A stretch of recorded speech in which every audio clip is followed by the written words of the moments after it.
A man well known to One News for dodgy schemes in the past is causing outrage once again. This time, Māori activist Gerard Otimi is selling fake visas to Pacific Islanders desperate to stay in New Zealand. Hundreds have been wooed to meetings in Auckland and Hamilton.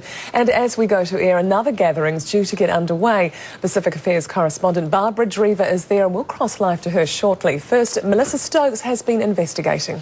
Don't worry. We understand. We know about the law. An immigration advisor's word holds no sway here. I know it is a scam. This is a crowd who have a new immigration messiah. They've been whāngai into my hapu, okay? Bye. See you later, because you cannot take my family away. The deal is very simple. You pay Gerard Otimi $500. We give them a certificate to say, you are now part of our tino rangatiratanga. You'll also get a stamp in your passport, which states you have permission to remain in New Zealand as a hapu whāngai, which means you've been adopted. Does their immigration status change?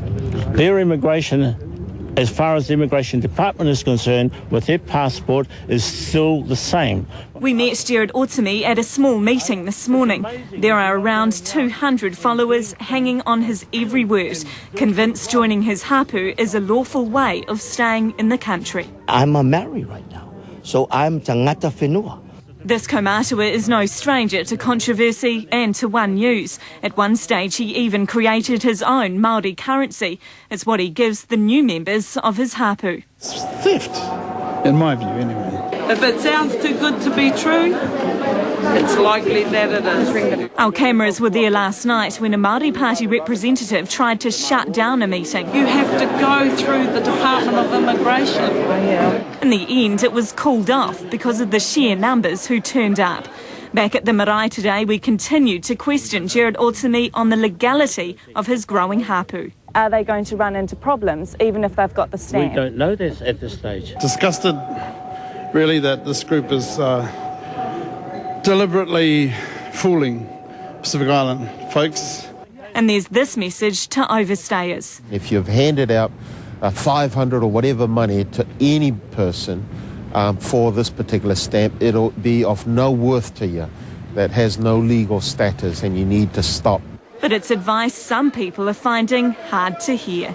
Melissa Stokes, One News. And more people are due to hear what Mr Otimi's offering at a meeting at a Hamilton marae where Barbara Drever is standing by. What's happening there at the moment, Barbara? Well, look, in the last half hour, carloads of overstayers and Mr Otimi himself have turned up at this marae, but they've been met with this sign: no meeting tonight or tomorrow, marae closed. I was speaking with the marae manager. She'd only just found out what the meeting was about, and she said it brings this marae into disrepute and she does not want a bar of it.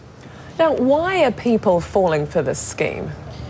Well, many of these overstayers have been the victim of immigration scams before. They have paid out thousands of dollars to immigration agents and they've lost that money. And this costs $500. They're desperately hoping that it's true, but it is not. Now, I've just been speaking with Mr Otimi just a few minutes ago and he has told me that he will keep stamping people's passports. However, he says he won't take the $500. He is now aware of a police investigation into him and he's claiming he will not accept the $500. However, Wendy, whether you have the stamp or not, if you're an overstayer, you are quite likely to be deported. Thanks for the update, Barbara. Barbara Drever in Hamilton.